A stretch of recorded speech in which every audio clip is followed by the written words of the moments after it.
কোথায় যায়? লন্ডনে, তাই না?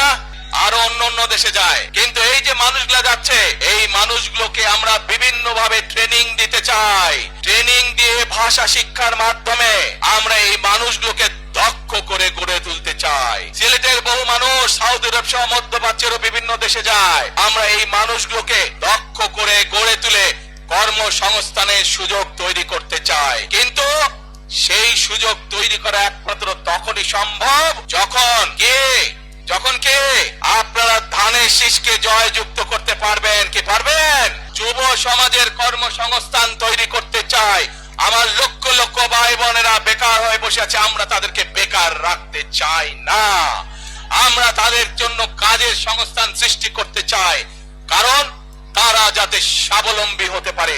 তাদেরকে বিভিন্ন বিষয়ে ট্রেনিং দিয়ে আমরা দক্ষ শ্রমিক হিসেবে গড়ে তুলতে চাই। সেটি দেশের ভেতরে, দেশের বাইরে যাতে করে তারা কর্মসংস্থানের ব্যবস্থা করতে পারে।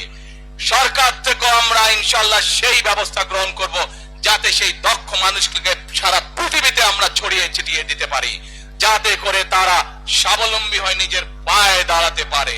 প্রিয় ভাই বোনেরা, আমরা বহু মানুষের জীবনের ত্যাগের বিনিময়ে আজকে এই গণতন্ত্রকে আমরা প্রতিষ্ঠিত করার পথে এগিয়ে যাচ্ছি।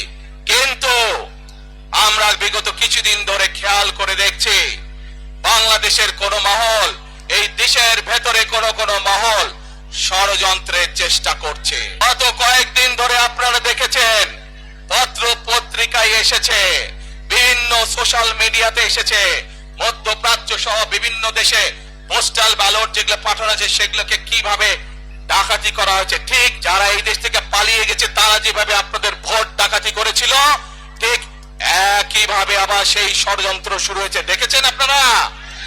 দেখেছেন? প্রিয় ভাই বোনেরা, সেই ষড়যন্ত্রের বিরুদ্ধে সজাগ থাকতে হবে। বিদেশে বসে তারা ষড়যন্ত্র করছে, একইভাবে আপনাদের আবার যে ইলিয়াস আলী, দিদার, জুনায়েদ সহ হাজারো মানুষের প্রাণের বিনিময়ে যে অধিকার আমরা অর্জন করেছি, 24-এর গণ আন্দোলনের, জনগণের আন্দোলনে এই সিলেট শহরে 13 জন আমাদের জীবন দান করেছে, 13টি প্রাণ ঝরে গিয়েছে আমাদের। একটি কুচক্রী মহল এরই ভিতরে ষড়যন্ত্র শুরু করে দিয়েছে। দেশের ভেতরেও তাদের ষড়যন্ত্র থেমে নেই।